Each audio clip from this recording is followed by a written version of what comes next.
Hello students, I am Monica Malhotra, PGT Biology, KV Pushpihar, New Delhi. I am here with the second live session on Facebook for class 12th students of biology. We are here to study chapter 3, Human Reproduction, part 2. So in the previous lecture on Saturday, that was the first session of the chapter Human Reproduction, I had taught you about the male reproductive system, and that video had suddenly got disrupted, delinked because of some technical issues.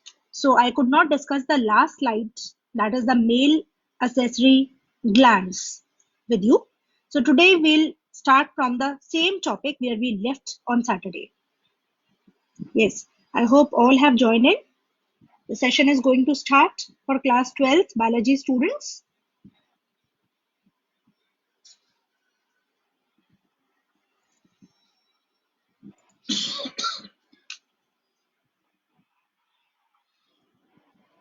Okay, yes.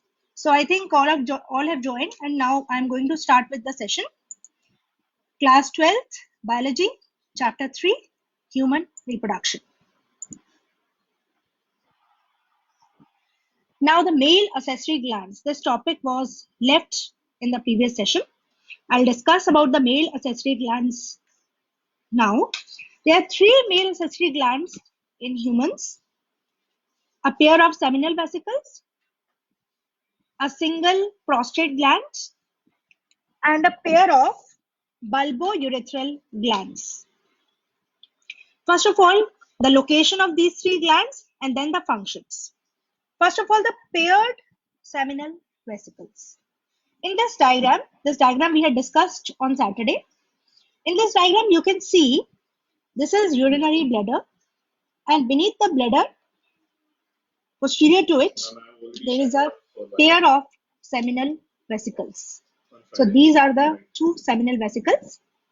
So their position is posterior inferior to urinary bladder. Okay. What is the role of the seminal vesicles? Seminal vesicles, these are the glands which secrete an alkaline secretion, and that secretion is called seminal plasma or the semen.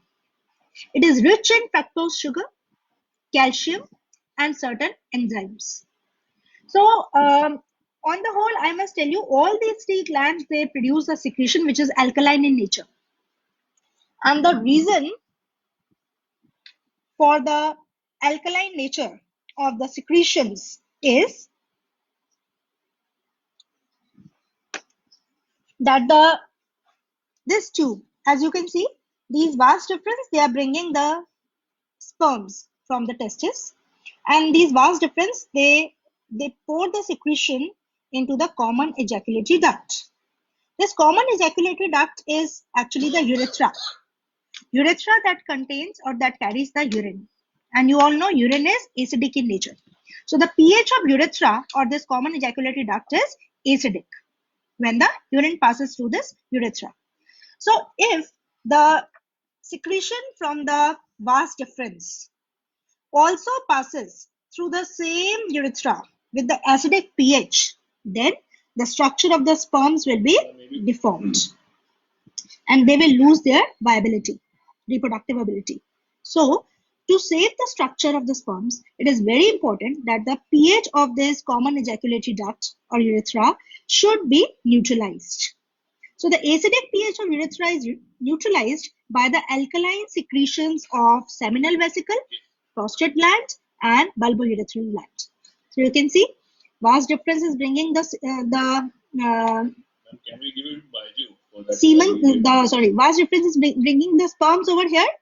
In the secretion of vas deferens, the seminal vesicle secretion, the prostate gland secretion, and the bulbourethral gland secretion also mixes up. And the secretion of all these 3 glands is alkaline in nature. So that alkaline secretion makes the common ejaculatory duct neutralize in pH. So now the function of the prostate gland. Prostate gland is a walnut-sized gland. It is located between the bladder, ये bladder है, और ये penis है. तो bladder और penis के बीच में ये prostate gland located है. It is median in its position because it's a single gland. It is present in the middle. Now prostate secretion are again alkaline, and their role is to nourish and protect the sperms. तो sperms का nourishment और protection इसका role है prostate gland का. Okay. Now the third accessory gland is bulbourethral gland. It is also called Cowper's gland. Now this gland is smaller than the prostate gland. It is just P-shaped gland, very small glands, and these glands are located beneath the prostate gland. So this is the prostate gland. Just beneath the prostate gland, you can see the location of bulbourethral glands, and it is also said to be at the base of the penis. Okay. Now the secretion of the bulbourethral gland are again alkaline. It is also alkaline to make the common ejaculatory duct alkaline. Okay. And it also secretes mucus. This mucus, when it is released through the penis, it helps in the lubrication of the organ. Now this lubrication is very much required because the sperms, they have very delicate structure. They have got a head which contains its nucleus, then a tail which helps in the locomotion. So if the head or the tail, the structure of any part is deformed or it is destroyed, then the sperm will no longer be motile and viable. Okay, the reproductive ability of the sperm will be lost. So to maintain the structure of the sperms, there should be lubrication in the common ejaculatory duct. And lubrication is created by mucus. This mucus is released by the bulbourethral glands. Okay. So now I hope the roles and positions of all these three glands are clear to you now. If you have any doubt, please post me a comment. Okay, so after this, the next schedule which was left for Saturday's session was the assignment. Now we come to the assignment. This we had to discuss at the end of the first session, but we missed because of the technical problem. So today I am going to discuss the first assignment with you. Question number 1. Failure of testes to descend into scrotal sacs. They lead to sterility. Why? The correct answer is, I told you that the testes are lodged in scrotal sacs where 2 to 2.5 degree temperature is lesser than the general body temperature, which is very much required for the process of spermatogenesis. This we had discussed in the first session. So the answer to this question is, high temperature of abdomen kills the spermatogenic tissue of the testes. Now I think you all know which is the spermatogenic tissue. The spermatogenic tissue is the germinal epithelium of the seminiferous tubules. So no sperms are formed in such individuals where the testes are not descended to scrotal sacs. Next is the second question. State the function of Leydig cells. So Leydig cells, I hope you all remember. These Leydig cells are also called interstitial cells, and these cells are present in the interstitial tissue in the testes between the seminiferous tubules. Okay, and the main role of Leydig cell is to synthesize and secrete testicular hormones called androgens. In the previous lecture, I also told you which is the main androgen in human males. It is testosterone. So Leydig cells, they mainly synthesize and secrete testosterone. Okay, now the third question. What is the function of seminal vesicles? Seminal vesicles, we just saw in the previous diagram. These are a pair of seminal vesicles. This is the male accessory gland. So what is the main function of seminal vesicles? The main function, the answer goes like this. Alkaline secretion of these glands constitute the seminal plasma. So these seminal vesicles, they form their alkaline secretion, which mainly forms the seminal plasma, also called semen, and it is rich in fructose sugar for the nutrition of sperms, calcium, and certain enzymes. So this is the composition of the seminal plasma. So I hope now the contents are clear to you. Okay. Sunita Pokhriyal is saying the screen is blurred. So is the screen not clear to most of the students? Please respond. Am I clear? The screen is clear? Please answer. The screen is clear to you or there is some network issue? Okay, so next we come to the female reproductive system. So the male reproductive system, I think it's quite clear to all of you. And now we move on to the female reproductive system. The female reproductive system consists of the primary reproductive organs or the gonads, which are ovaries. So if you are asked, name the female gonads, then you will answer a pair of ovaries. Okay, so the screen is clear. Shivani and Shivam and Sakib Chaudhary, they all are responding. Yes, the screen is clear. So if somebody is not finding the screen clear, please check your own network. Otherwise, the screen is clear to most of the students. Okay, thank you.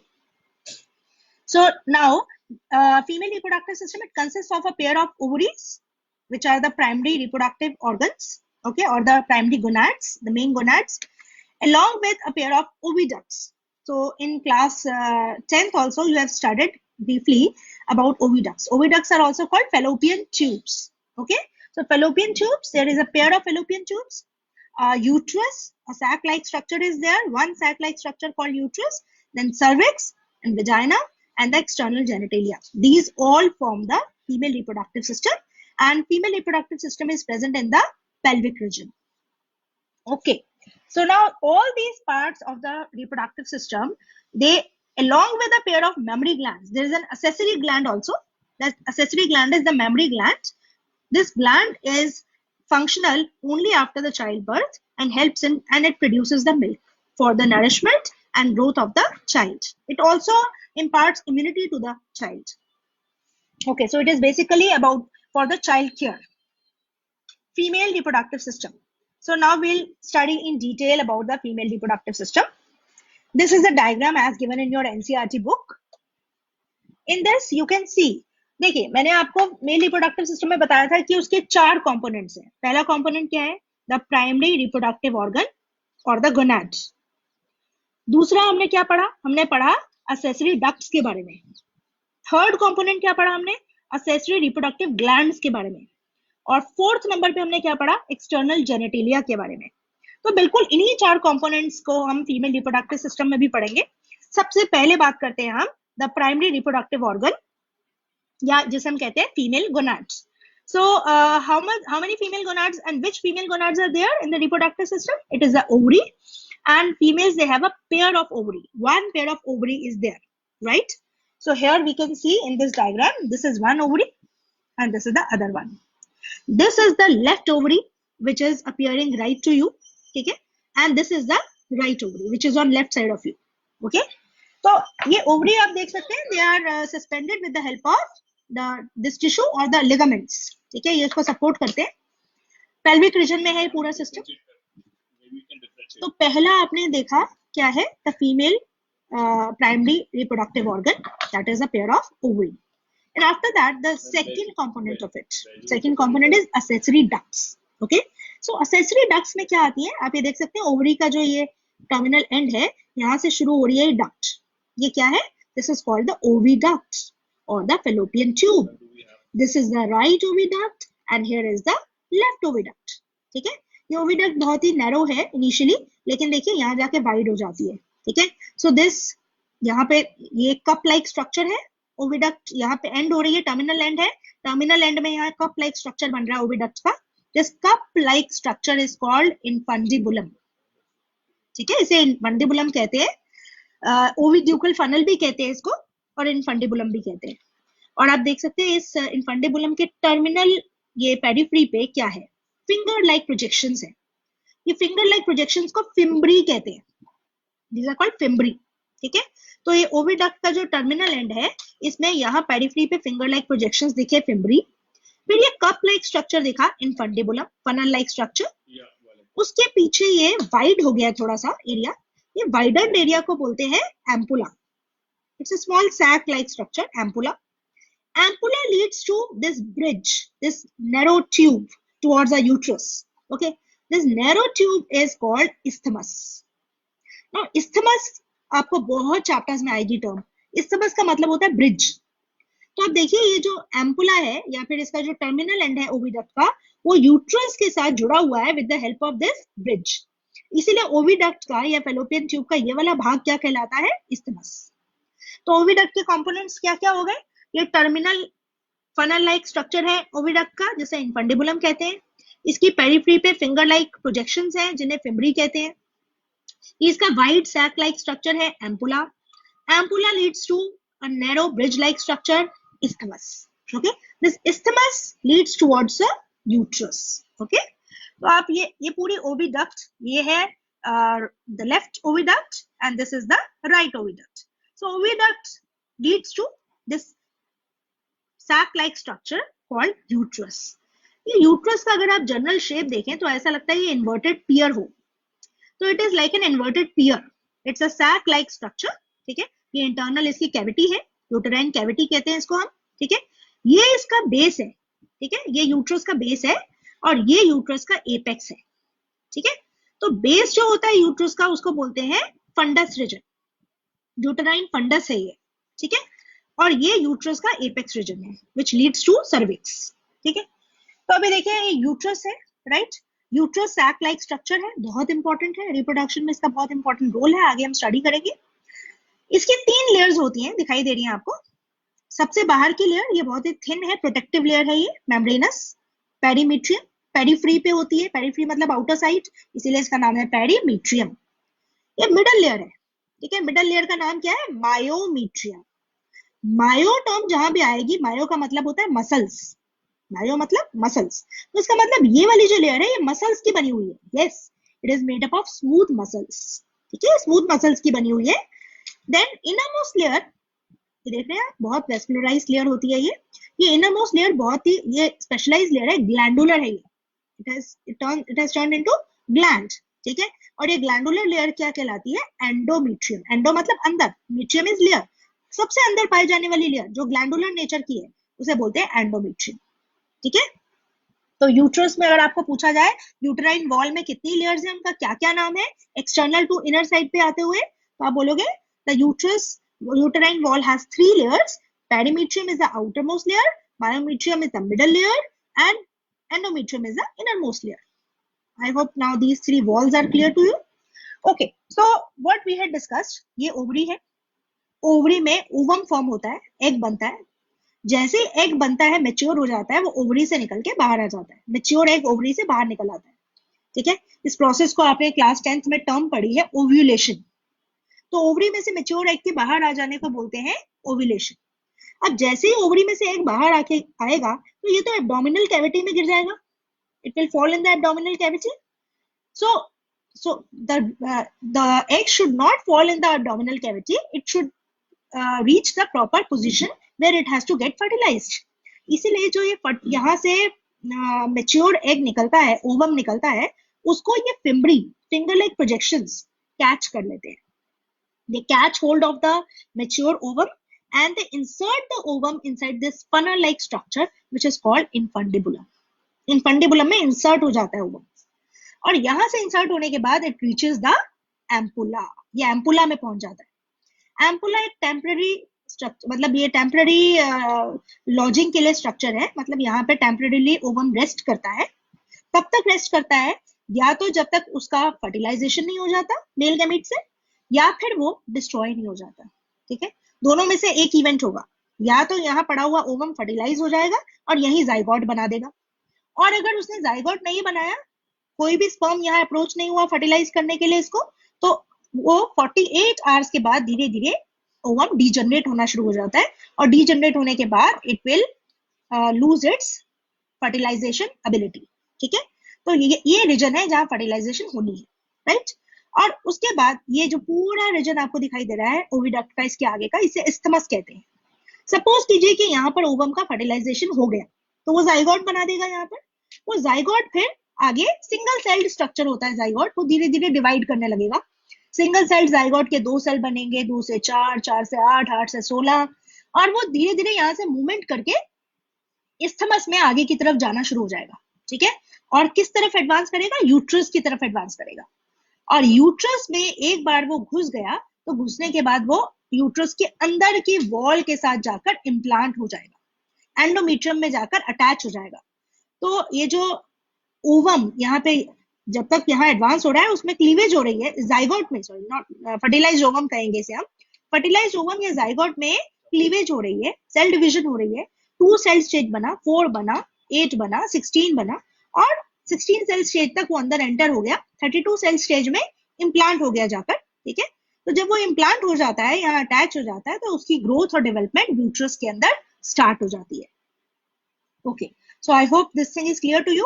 अगर ये वाली ovary ने ovum produce किया है तो ये fimbriae उसको catch करेंगे, इस इनफंडिबुलम में जाएगा, वो इस एम्पुला में पहुंचेगा, फर्टिलाइजेशन भी यहीं होगी, और यहीं के इस्तेमाल से होता हुआ वो इसी साइड के एंडोमेट्रियम के साथ इम्प्लांट हो जाएगा। ओके, अब इसके बाद कौन सा स्ट्रक्चर बच गया? एक बार यूट्रस में इम्प्लांटेशन हो गई तो आगे की डेवलपमेंट भी यूट्रस में ही होगी, ठीक है। और फुल टर्म डेवलपमेंट होने के बाद जब वो फुल टर्म यंग वन बन जाएगा, it will be delivered through the cervix, cervical canal, cervix की जो कैनाल है उसे सर्विकल कैनाल कहते हैं, and vagina, it is the external opening of the cervical canal, and finally it will be delivered out. So अब आप ये देख सकते हैं यूट्रस के आगे ये जो सर्विकल कैनाल है और वेजाइना है, ये दोनों मिलकर क्या फॉर्म करती हैं? They form the birth canal, they form the birth canal through which the child birth occurs. Okay, so I hope now this whole diagram is clear to you. The external opening of the female reproductive system is vagina. Vagina is covered by a membrane initially. इसको एक membrane initially cover करती है, उस membrane को बोलते हैं hymen, HYMEN, hymen. लेकिन ये hymen जो है धीरे धीरे डैमेज होने लगती है, ये ब्रेक ऑफ हो जाती है because of physical activity like swimming, like running, like horse riding, तो hymen breaks off and the vagina then loses the layer outside it. Okay, तो अब आप ये देख सकते हैं कि हमने क्या पढ़ा इसमें, ओवरी का एक पेयर पढ़ा, ठीक है, ओवरी जिसमें oogenesis का प्रोसेस चलता है, ओवम बनता है, ठीक है, ovum is the female gamete, ovum बनने के बाद जब मेच्योर हो जाता है तो ओविलेट होके बाहर आ जाता है ओवरी से, फिम्बरी उसको कैच करते हैं, इनफंडिबुलम में ले जाते हैं, इनफंडिबुलम से एम्पुला में जाता है, या फर्टिलाइजेशन की वेट करता है, फर्टिलाइजेशन हो गई तो जाइगोट बन जाएगा, और नहीं हुई तो वो यहीं डिस्ट्रॉय हो जाएगा, ठीक है। जाइगोट बन गया तो जाइगोट आगे मूव करेगा इस्तेमस में और यूट्रस के एंडोमेट्रियम में जाके इम्प्लांट हो जाएगा, और अगर यहाँ जाइगोट नहीं बन पाया, यूट्रस यहाँ पर ओवम जो है डिस्ट्रॉय हो गया, तो क्या होगा? डिस्ट्रॉय होने के बाद उसके पार्ट्स बाय पार्ट्स हो जाएंगे, वो टूट जाएगा, और टूट फूट के बाद वो यहाँ से उसके ब्रोकन कंपोनेंट्स भी इस्तेमस को ही क्रॉस करते हुए यूट्रस में पहुंचेंगे, and they will be thrown out of the body in the form of menstrual flow. This you have studied in class 10th, but we'll study in detail in class 12th also. Okay, so अब आपको ये पता लग गया ये sac like structure uterus है, uterus आगे lead करता है एक स्मॉल कैनाल में, cervical canal, cervical canal opens out through the external opening called vagina, right? Infundibulum, ampulla और इस्थिमस को मिला के बोलते हैं फेलोपियन ट्यूब, और it is also called oviduct, ठीक है। तो अब असेसरी डक्ट्स कौन कौन सी हुई? ये जो ओविडक्ट है और यूट्रस है पूरा का पूरा, और ये सर्विक्स, सर्विकल कैनाल, ये तीनों को ही असेसरी डक्ट्स कहते हैं, फीमेल की असेसरी डक्ट्स, ठीक है। सो 3 accessory ducts are there in female reproductive system, the oviduct, or it is also called fallopian tube, the uterus and the cervical canal. So I hope this whole diagram of female reproductive system is quite clear to you. If anything is lacking, then please post me a comment so that I can explain you further. This is about the female gonads. Female gonads, I told you, they are a pair of ovaries. Ovaries are the primary female sex organs that produce the female gamete or the ovum. And ovary का सिर्फ यही काम नहीं है कि वो ovum produce करता है, it also produce steroid hormones, ovarian hormones, ठीक है। आपने क्लास 11th में जब एंडोक्राइन ग्लैंड्स के बारे में पढ़ा तो वहां पे आपने मिक्स्ड ग्लैंड के बारे में भी पढ़ा था, रिमेम्बर? सो आपने जो मिक्स्ड ग्लैंड पढ़े थे, एक तो होते हैं एंडोक्राइन ग्लैंड, एक एक्सोक्राइन ग्लैंड, एक मिक्स्ड ग्लैंड, हेटेरोक्राइन ग्लैंड जिसको कहते हैं। तो ये जो ओवरी है, it is a type of mixed gland. क्यों है मिक्स्ड? इसका जो एंडोक्राइन नेचर है वो तो ये है कि ये स्टेरॉइड हार्मोन्स बनाती है, ठीक है, जो फीमेल सेक्स हार्मोन्स है वो प्रोड्यूस करती है, और जो इसका एक्सोक्राइन नेचर है वो ये है कि ये फीमेल गैमीट फॉर्म करती है, ओवम फॉर्म करती है, तो that is why ovaries are called the mixed glands. Similarly, the testes are also called mixed glands because testes also produce hormones, that is their endocrine role, testosterone बनाते हैं, ये endocrine role है, और जो वो स्पर्म्स को form करते हैं, मेल गैमेट्स फॉर्म करती हैं टेस्टिस, ये उनका एक्सोक्राइन रोल है. Okay, so it is just for a revision of class 11th. Now ovaries, they are located one on each side of the lower abdomen. देखिए lower abdomen में दोनों एक एक साइड होती है. This is the right ovary, this is the left ovary. Okay, हर एक ovary का dimension क्या है? 2 to 4 सेंटीमीटर लेंथ होता है इसका, और ये पेल्विक वॉल के साथ और यूट्रस के साथ लिगामेंट्स के हेल्प से अटैच्ड है. ये देखिए, आपको मैं दिखा दूं, यहाँ पर ये ओवरी को पेल्विक वॉल और यूट्रस के साथ और पेल्विक वॉल के साथ ये लिगामेंट्स ने होल्ड करके रखा हुआ है. देख रहे हैं आप? ठीक है, तो ओवरी फ्रीली सस्पेंडेड नहीं है, इसको होल्ड किया हुआ है लिगामेंट्स ने. हर एक ओवरी को बाहर से एक थिन एपिथेलियम कवर करती है. ठीक है, और ओवरी के बाहर की उस लेयर को क्या बोलते हैं? Tunica albuginea. Yes, the term is common to both testes and ovary, and it encloses the ovary stroma. ठीक है, ओवरी के अंदर जो मैट्रिक्स होता है, ओवरी के ऑर्गन के अंदर मैट्रिक्स होता है जो, दैट इज कॉल्ड स्ट्रोमा. ठीक है, fluid matrix is called stroma.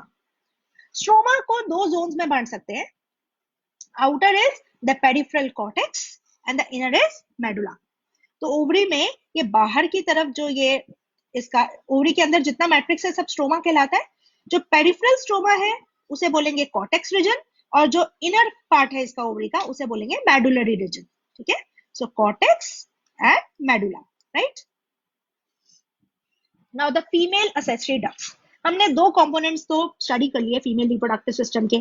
पहला, द प्राइमरी रिप्रोडक्टिव ऑर्गन और the female gonads which is a pair of ovary, right. Second number पे हमने स्टडी किया द फीमेल accessory ducts. ठीक है, फीमेल accessory ducts हमने कौन कौन सी स्टडी की? First is a pair of oviduct, second a single sac like structure uterus, third a cervical canal. ठीक है, ये तीनों पार्ट जो है ये फॉर्म करते हैं फीमेल accessory ducts. ठीक है, चलिए अब इसके बाद हम इनको थोड़ा सा यहाँ डिस्क्रिप्शन में देख ले. Oviducts, uterus and vagina, they form the female accessory ducts.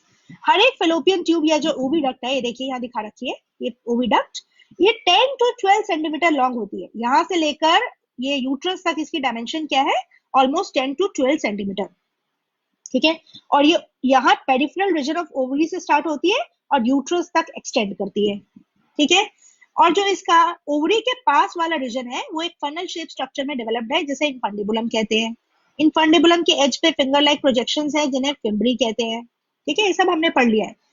Infundibulum जो है वो एक वाइडर पार्ट को लीड करता है. ये वाइडर पार्ट जो है ओविडक्ट का, ये एम्पुला कहलाता है. ठीक है, ओके, और एम्पुला के आगे एक नैरो पार्ट है जो यूट्रस को लीड करता है, यूट्रस की तरफ फेलोपियन ट्यूब को लेके जाता है, and this is called isthmus. So this is the diagram which you can easily draw. ठीक है, ये ड्रॉ किया हुआ ही डायग्राम है और आपको आइडिया देने के लिए कि आपने फीमेल रिप्रोडक्टिव सिस्टम का डायग्राम कैसे ड्रॉ करना है. Okay, so after this we move on to the female accessory ducts. Accessory duct में हमने एक कंपोनेंट पढ़ा यूट्रस. अभी मैंने आपको यहाँ पर फेलोपियन ट्यूब के बारे में डिस्क्राइब किया. ठीक है, अब हम बात कर लेते हैं यूट्रस के बारे में. यूट्रस एक सिंगल बहुत बड़ा सैक लाइक स्ट्रक्चर है जिसे वूम कहते हैं. Commonly it is called womb. Shape कैसी है यूट्रस की? It is like an inverted pear. ठीक है, इन्वर्टेड पियर की तरह होता है. इसको लिगामेंट सपोर्ट करते हैं, पेल्विक वॉल के साथ अटैच्ड है यूट्रस. ठीक है, और इसको सपोर्ट मिली हुई है पेल्विक वॉल से कनेक्ट होने की लिगामेंट्स की हेल्प से.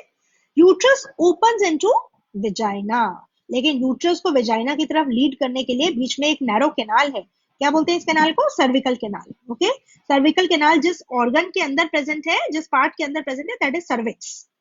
तो यूट्रस का जो ये पियर शेप स्ट्रक्चर जब एंड होता है तो ये एक स्टॉक बन जाता है नीचे. इस स्टॉक को बोलते हैं सर्विक्स. सर्विक्स के अंदर एक कैनाल है जिसे बोलते हैं cervical canal. Cervical canal leads to an opening called vagina. ठीक है, कोई इसमें पॉइंट क्लियर ना हो तो आप पूछ सकते हैं. अब जो सर्विक्स की कैविटी है यानी कि cervical canal along with the vagina, it forms the, this whole is called the birth canal. ये पूरी को बर्थ कैनाल कहते हैं. ठीक है, ये आपसे क्वेश्चन आ सकता है, what is a birth canal या what are the components of a birth canal. ठीक है, it is called birth canal because the child takes birth through these two components from the cervical canal and vagina. Finally the child is delivered out. Next is uterine wall. इसके बारे में हम पहले ही बात कर चुके हैं. देखिए, ये यूट्रस है. यूट्रस की ये वॉल है, बहुत ही थिक वॉल होती है ये। इस वॉल के 3 लेयर्स होती है। सबसे बाहर की लेयर पेरीमीट्रियम, मिडल वाली लेयर मायोमीट्रियम, सबसे अंदर की लेयर एंडोमीट्रियम। ठीक है, सबसे बाहर की लेयर बहुत ही, जो एक्सटर्नल लेयर है, थिन होती है, मेम्ब्रेनस होती है, प्रोटेक्शन के लिए होती है, पेरीमीट्रियम। मिडल वाली लेयर जो है स्मूथ मसल्स की बनी हुई है, मायोमीट्रियम। इसका काम है कंट्रैक्शन और रिलैक्सेशन करना। तो रिदमिक फॉर्म में ये कंट्रैक्ट होती है, रिलैक्स करती है, फिर कंट्रैक्ट होती है, फिर रिलैक्स करती है। कब? At the time of child birth. तो during the time of child birth, contractions and relaxations are because of the smooth muscles found in the myometrium. ठीक है, इसके बाद सबसे अंदर की लेयर है एंडोमेट्रियम। ये ग्लैंडुलर लेयर होती है और ये यूट्राइन कैविटी को लाइन करती है। देखिए सबसे अंदर है तो ऑफ कोर्स इसके अंदर तो यूट्रस की कैविटी ही पाई जाती है, जहां जो एम्ब्रियो है अपने आप को इम्प्लांट करेगा आके। ठीक है, एंडोमेट्रियम की खास बात है कि इसमें साइक्लिक चेंजेस आती है। आप सबने मेंस्ट्रुअल साइकिल के बारे में पढ़ा हुआ है, तो ऑलमोस्ट 28 डेज का साइकिल होता है ये। ठीक है, इस साइकिल में क्या होता है, यही एंडोमेट्रियम जो यूट्रस की इनर मोस्ट लाइनिंग है, ये अपने आप को चेंज करती है। ठीक है, कभी ये एकदम थिन हो जाती है, फिर ये धीरे धीरे टिश्यू डिपॉजिट करके थिक होती है और अपने आप को प्रिपेयर करती है इम्प्लांटेशन ऑफ एम्ब्रियो के लिए। ठीक है, तो अब आपको ये समझ में आ गया कि 3 लेयर्स कौन कौन सी हैं यूट्रस की, उनका मेन काम क्या है। पेरीमीट्रियम एक्सटर्नल है, मेनली प्रोटेक्शन के लिए। मायोमीट्रियम मिडल है, स्मूथ मसल्स कंसिस्ट करती है और ये चाइल्ड बर्थ के time vigorous contractions and relaxations cause करती है। Endometrium inner most glandular layer है और जो अपने आप में साइक्लिक चेंजेस लाती है ड्यूरिंग द मेंस्ट्रुअल साइकिल। ठीक है, now we come to the fourth component of the female reproductive system, which is called the female external genitalia, in which we will study about female external genitalia. So in the female reproductive system we studied, ये uterus है, uterus के बाद ये cervical canal है, cervical canal opens into vagina. ठीक है, vagina है। अब वेजाइना को प्रोटेक्ट करने के लिए जो टिश्यूज है जो वेजाइना को सराउंड करते हैं, उन्हें एक्सटर्नल जेनेटेलिया कहते हैं, right. And the external genitalia consist of mainly the mons pubis, labia majora, labia minora. These are the 3 main components of the external genitalia, and it also contains one clitoris, a finger-like structure. Okay, अब इनको एक एक करके study करते हैं। सबसे बाहर की जो लेयर होती है, जो वेजाइना के सबसे बाहर है, ठीक है, वो क्या एक्सटर्नल जो एक्सटर्नल मीडियम फॉर्म करती है, वो क्या है, that is the labia, that is mons pubis। सबसे बाहर है mons pubis, it is not labelled here. Okay, this skin shade, ये जो पीच कलर का जो आपको स्ट्रक्चर सबसे बाहर दिखाई दे रहा है, this is the mons pubis। Okay, so this mons pubis is a cushion of fatty tissues which is covered by skin. ठीक है, तो ये स्किन का कलर इसीलिए दिखाया है यहाँ पर। And it also contains the pubic hair. Now the next layer is the labia majora. Now इसको याद रखने का तरीका क्या है, लेबिया मीन्स द लिप और the layer, majora means the major, major मतलब the bigger one, minora means the minor one और द स्मॉलर वन। ठीक है, तो labia majora it is outer labia. ठीक है, ये आउटर लेबिया है, लेबिया मेजोरा। इसे हम आउटर लेयर मानते हैं, वेजाइना को सबसे बाहर से प्रोटेक्ट करता है ये। mons pubis के इनर में क्या है, लेबिया मेजोरा। लेबिया मेजोरा के अंदर क्या है, लेबिया माइनोरा। ठीक है, ये इनर लेबियम है, labia minora. Labia minora is again a paired fold of tissue. ये लेफ्ट और राइट साइड पे दोनों पे एक एक फोल्ड है टिश्यू का। अब लेबिया माइनोरा के अंदर जो एपर्चर है जिसको ये गार्ड कर रहे हैं, that is a vaginal opening और the vaginal aperture. This vaginal aperture is initially covered by a membrane called hymen, I told you, but the hymen gradually breaks off because of the physical activities. ठीक है, तो बिल्कुल earlier stage पे, young stage पे होती है hymen की layer, बाद में ब्रेक ऑफ हो जाती है। There is one clitoris. It's a finger-like structure. It lies at the upper junction of the two labia minora. देखिए ये लेबिया माइनोरा है, ये भी लेबिया माइनोरा है। ठीक है, singular is labium, plural is labia. तो दो लेबिया माइनोरा के जंक्शन पे ये फिंगर लाइक स्ट्रक्चर है जिसे क्लाइटोरिस कहते हैं। ठीक है, okay, and you can see this is the external urethral orifice. ये वेजाइना का ओपनिंग है और ये यूरेथ्रा का ओपनिंग है। ठीक है, एक्सक्रीटरी सिस्टम का ओपनिंग यूरेथ्रा यहाँ है और रिप्रोडक्टिव सिस्टम का ओपनिंग जो है vagina, this is here. So I hope now the external genitalia is clear to you. outermost layer mons pubis, inner to it labia majora, Then still inner to it, labia minora. Labia minora guards the aperture, the female genital aperture, that is called vagina. Okay. So now next we come to the accessory glands, accessory female glands, that is the mammary glands. So here is the mammary gland. A pair of mammary glands is there, which is a very important characteristic feature of mammals. So mammals, they consist of mammary glands, which are the milk producing glands. They help in the nourishment of the young ones, and they also provide the innate immunity to the young ones, because the milk produced by mammary glands consists of antibodies. Okay. Now mammary glands are present in the chest region. So you can see the ribs over here. Thoracic ribs है ये, ठीक है? These are the thoracic ribs. Now then in between are the muscles between the ribs. कौन से muscles हैं ये? Intercostal muscles. ठीक है? ये intercostal muscles है ribs के, और ये ribs है, right? Then here are another type of muscles called pectoralis major muscles.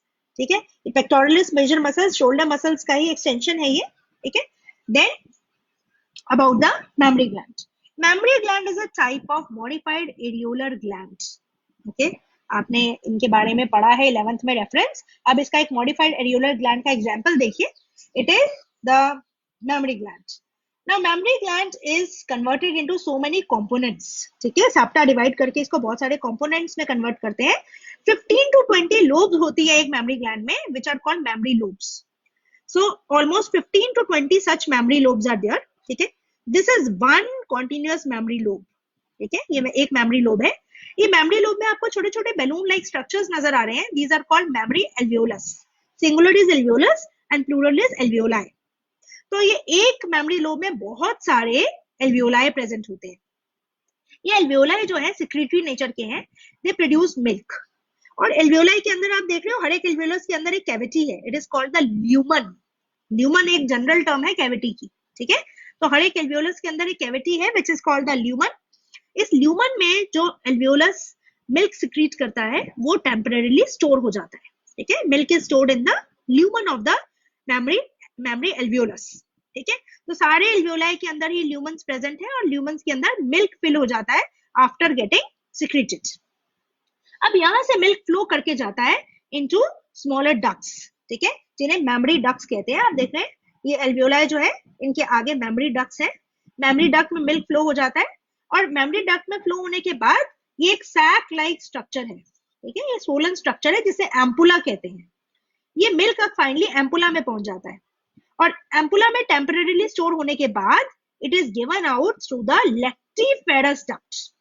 Lactiferous, lacti मतलब मिल्क. ये मिल्क कंटेनिंग डक्ट है. सो लेक्टिफेरस डक्ट से ये मिल्क बाहर सिक्रीट आउट हो जाता है थ्रू a common aperture. ये बहुत सारे यहाँ apertures हैं. These apertures are present in the structure called nipple. Okay, तो ये जो इसका swollen part है, it is called areola. अब इसका एक बार फिर से हम फ्लो चार्ट की तरह इसका ग्रेजुअली देख लें कि मिल्क का प्रोडक्शन और सिक्रीशन किस डायरेक्शन में हो रहा है, क्योंकि आपको इसका फ्लो चार्ट एग्जाम में आ सकता है. A single mammary gland consists of almost 15 to 20 mammary lobes. ये एक मेमोरी लोब दिखाई दे रही है. ठीक है, एक मेमोरी लोब में आप देख रहे हो hundreds of alveoli are there. ठीक है, balloon like structures are alveoli. हर एक alveolus के अंदर आप एक ल्यूमन देख रहे हो, कैविटी देख रहे हो. ये alveoli मिल्क को सिक्रीट करते हैं, प्रोड्यूस करते हैं, और फिर वो मिल्क इन alveolus के ल्यूमन के अंदर स्टोर हो जाता है. ठीक है, यहाँ से मिल्क फ्लो करके कहाँ जाता है? In the memory duct. और मेमोरी डक्ट जिसे मेमोरी ट्यूब्यूल भी कहा है आपकी बुक में, मेमोरी डक्ट से फ्लो करके पहुंचता है एम्पुला में, और एम्पुला से फ्लो करके पहुंचता है लेक्टिफेरस डक्ट में. Through the lexiferous duct, it is given out through the nipple. So this is the structure, detailed structure and function of the mammary glands. ये देखिए, ये पूरा डिटेल यहाँ पे दिया हुआ है कि ग्लैंडुलर टिश्यू जो है, एरियोलर टिश्यू जो मिल्क ग्लैंड का है, मेमोरी ग्लैंड का, it is divided into 15 to 20 memory lobes. इसमें क्लस्टर होता है, ग्रुप होता है सेल्स का, जिन्हें एल्वियोलाई कहते हैं. ये जो सेल्स हैं एल्वियोलाई के, मिल्क सिक्रीट करते हैं. मिल्क उनकी ल्यूमन्स में या कैविटीज में स्टोर हो जाता है. हर एक एल्वियोलस मेमोरी ट्यूब्यूल्स या मेमोरी डक्ट में खुलती है. ठीक है, और ये ट्यूब्यूल्स या मेमोरी डक्ट फिर ज्वाइन हो जाती है और फॉर्म करती है मेमोरी डक्ट्स.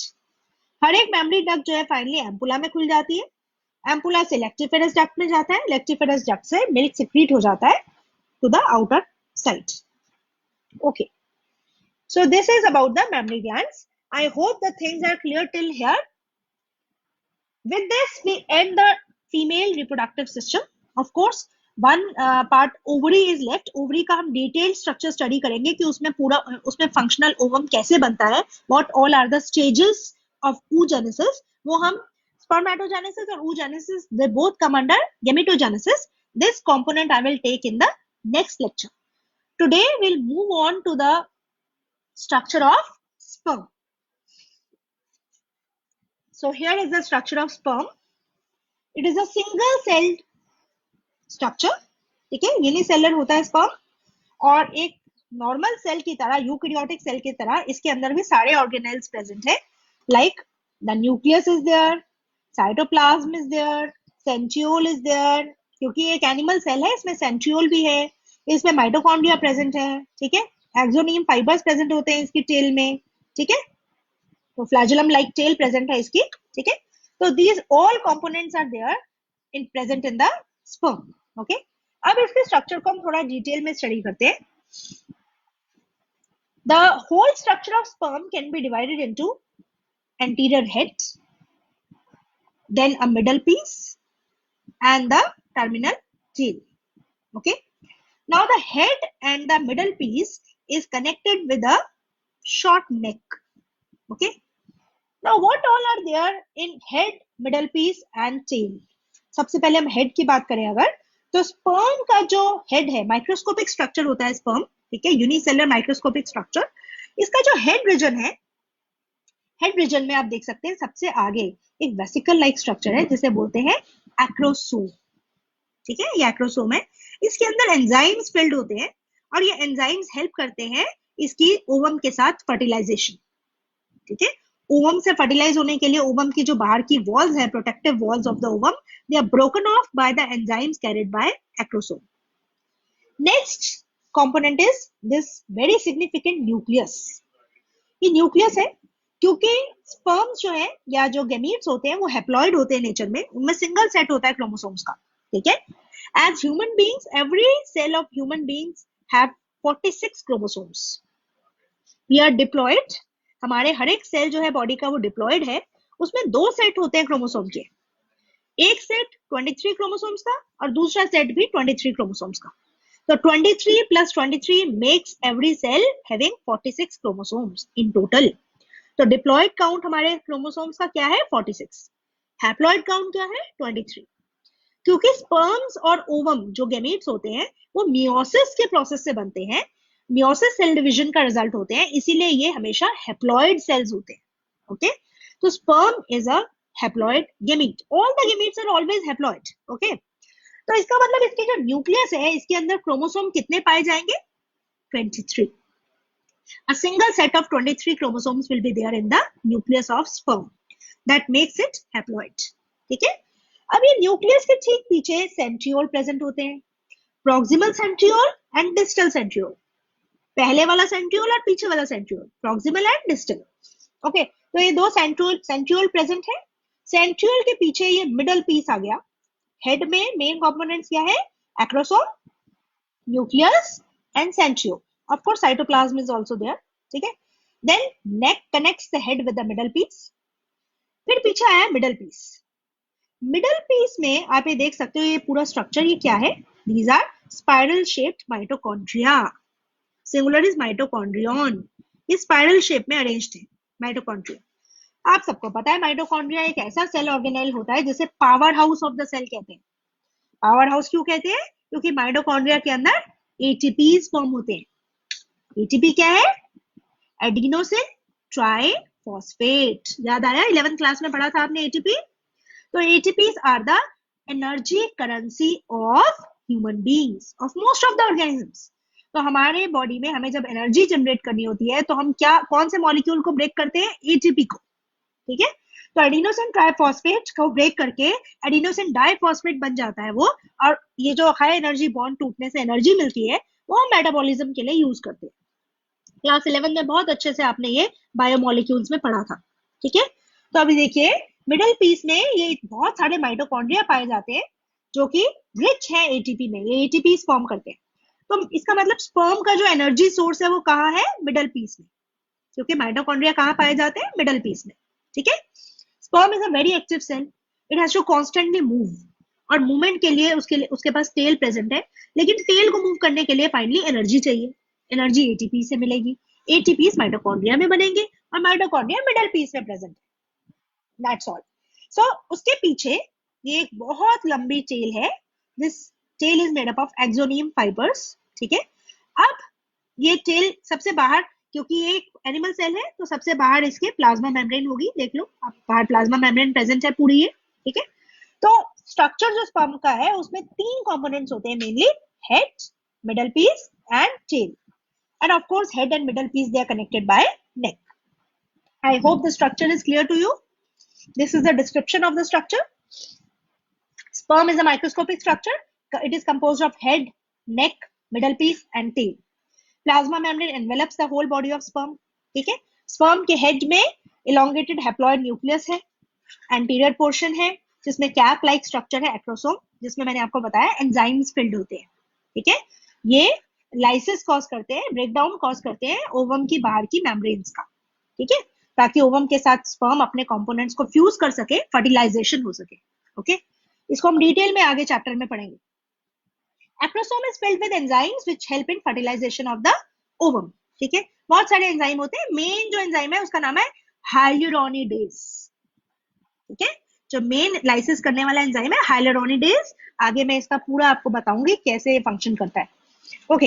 मिडिल पीस जो है वो पोजेस करता है बहुत सारे माइटोकॉन्ड्रिया, द एनर्जी सोर्स, जो एनर्जी फॉर्म करते हैं, एनर्जी प्रोवाइड करते हैं for the movement of tail, and they also help in the sperm motility. Motility मतलब मूवमेंट, ये मोटिलिटी बहुत इंपॉर्टेंट है फर्टिलाइजेशन के लिए।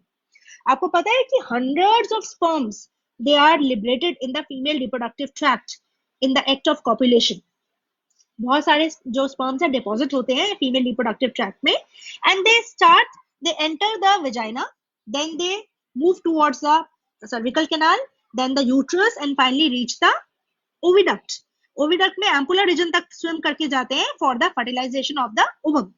तो ये रास्ते में जो environment है female reproductive tract का वो बहुत ही hostile environment है, वहाँ बहुत सारे sperms जो है damage हो जाते हैं। Hundreds of the sperms they are dead, they are damaged and they lose their capacity to fertilize. ठीक है। और ये इतने सारे जो स्पर्म्स है एक्टिवली मूवमेंट कैसे कर पाते हैं, because they get constant energy from the mitochondria and they have a tail which help them to constantly rapidly move towards the ampulla region of the fallopian tube where ovum is waiting for the fertilization. Okay, so fertilization is a purely chanced event. जरूरी नहीं है कि fertilisation हो जाए, sperms female reproductive tract में deposit होने के बावजूद भी फर्टिलाइजेशन हो जाए, ये चांस होता है, so it's a rare event. So after this I have finished with the components to be taught today. What all we have studied today, क्या क्या हमने स्टडी किया आज? आज हमने पहले तो मेल रिप्रोडक्टिव सिस्टम की असेसरी ग्लैंड स्टडी की, ठीक है। 3 ग्लैंड्स हमने स्टडी की, a pair of seminal vesicles, a single prostate gland and then a pair of bulbourethral gland, ठीक है।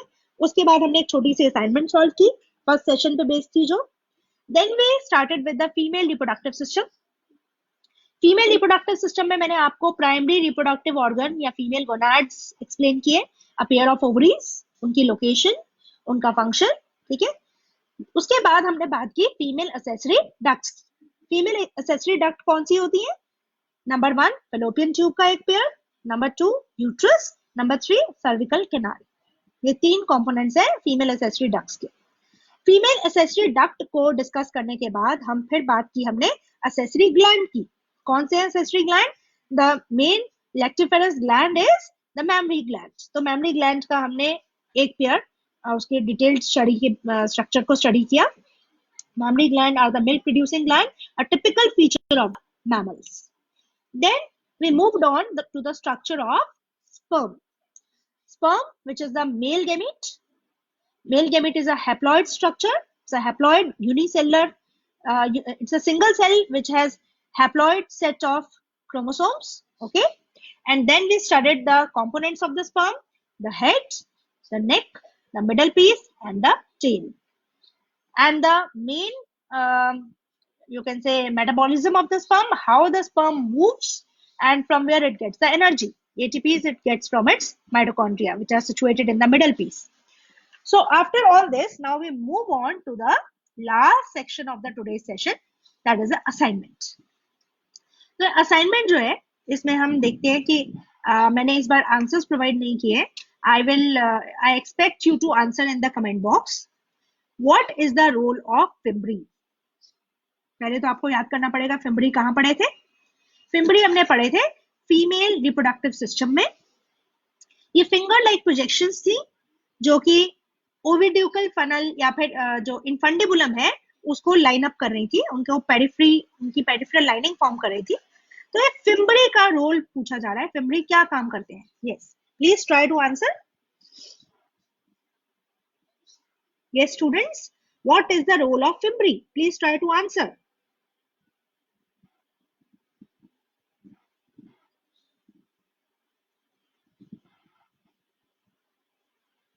Yes. So the role of fimbri is mainly when from the ovary the functional ovum is released, then the fimbri catch hold of that ovum and insert the ovum in the fundibulum. Yes, Nirdesh Upadhyay, very good. To hold the ovum, good. The ovum which is released from the ovary by the process of ovulation, it is held up by the fimbri, the finger-like projections, so that that ovum is inserted in the infundibulum and finally places in the ampulla. Right. So this is the first question. Now we move on to the second question. Which are the three parts of female reproductive system which form the accessory ducts? Female reproductive system के कौन से तीन parts accessory ducts form करते हैं? Please. अब मुझे लगता है आपको ये याद हो गया होगा. Try to answer. Female reproductive system के एक्सेसरी डक्ट्स के तीन कंपोनेंट्स कौन कौन से हैं? बताइए.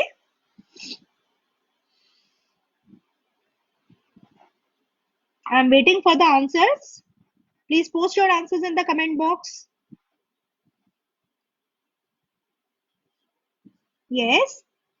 Okay, the three parts of female reproductive system which form the accessory ducts. Yes, Mithilesh Pathak. Good. Oviduct, uterus, and cervical canal. Rightly answered. Mithilesh Pathak, very good. You have answered correct. Shivam Chauhan, uterus, fallopian tube, and cervical canal. बिल्कुल सही answer. निर्देश उपाध्याय ने भी सही answer दिया. Good. Good. So you people are catching the concept now. Good.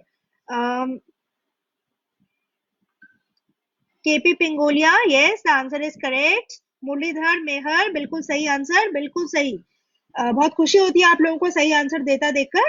तो आप please actively participate कीजिए और आंसर देने की कोशिश कीजिए. Yes, Shivani Dubey, correct answer. Good. Saqib Chaudhary, good, सही आंसर दिया. रिद्धि मिश्रा ने भी सही आंसर दिया. Very good. So all of you are trying. Good. Now we come to the third question. Yes, Rahul Sharma ने अच्छा पहले ही आंसर दे दिया. गुड. सो अब देखिए थर्ड क्वेश्चन पे चलते हैं. Which are the three layers of uterus? Name them starting from external layer to inner layer. ठीक है, बाहर से अंदर की तरफ आपको बताना है यूट्रस की तीन लेयर्स कौन सी है. Okay, Rahul Sharma has given the correct answer. पेरीमीट्रियम, बेटा जल्दी में टाइप कर रहे हो, थोड़े स्पेलिंग्स मिस्टेक हो रही है. पेरीमीट्रियम, myometrium. It is not mesometrium, it is myometrium. Perimetrium, myometrium, and endometrium. Yes, Pankaj Rajput, Vidya, Vivek. Yes, you people are Mithilesh Pathak, सही आंसर दिया आप लोगों ने सेकंड क्वेश्चन का. अब प्लीज आप थर्ड क्वेश्चन का आंसर देने की कोशिश करो. Yes yes, Nirdesh Upadhyay, perimetrium, myometrium and endometrium. बिल्कुल सही आंसर दिया आपने. यस यस, केबी पिंगोलिया ने भी सही आंसर दिया है. Right. So you people have given correct answer. Good. यही तीन क्वेश्चंस आपसे मैंने आज पूछे हैं. कम पूछे हैं क्वेश्चंस, लेकिन आपसे और मैंने असाइनमेंट्स में और क्वेश्चन आगे से पूछने की कोशिश करूंगी जिसका आप जल्दी आंसर दे पाओ अपने कमेंट बॉक्स पे. So try to answer and try to get hold of the concept. I hope the today's session was interesting and you enjoyed the session and you understood the session. Now please go through the content which I taught today from the book so that you are able to understand well. And if ever some component is not understood properly, please post me a comment. I will explain it further. Till then, thank you, take care, and stay at home safely.